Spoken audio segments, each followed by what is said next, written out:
Lotto analysis. 658, 649, 642, 6-digit, 3-digit at 2-digit. Mga numerong dapat bantayan. Updated watch list. Draw date, July 28, 2026. Magandang araw mga kaloto. Bago tayo magsimula, kung gusto ninyo ng araw-araw na Lotto analysis, official results review at updated watch lists, i-follow ang ating Facebook page na mga Kaloto Hot Picks PH at mag-subscribe sa ating YouTube channel para hindi kayo mahuli sa ating mga bagong uploads.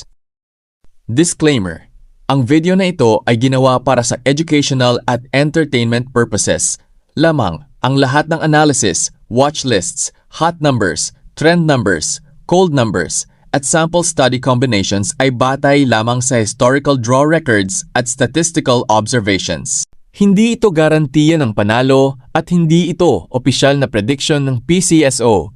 Laging maglaro ng responsable at ayon lamang sa halagang kaya ninyong mawala. 658 Ultra Lotto Analysis. Sa 658, may mga numerong nananatiling aktibo habang mayroon ding mga numerong matagal nang hindi nagpapakita. Ang watchlist na ito ay pinili batay sa kombinasyon ng recent frequency at historical consistency. Hot numbers: 9, 18, 28, 32, 48, 54.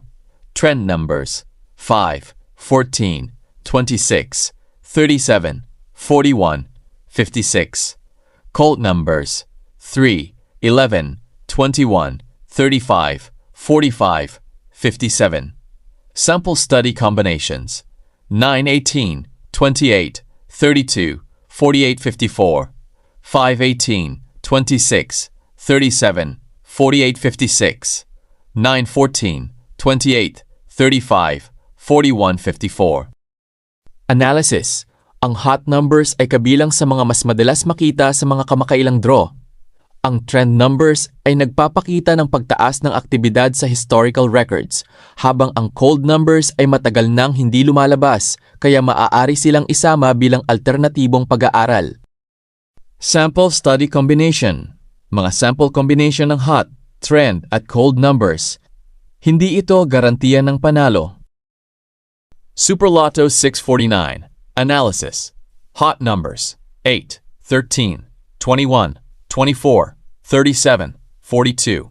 Trend numbers: 5, 11, 19, 28, 33, 45.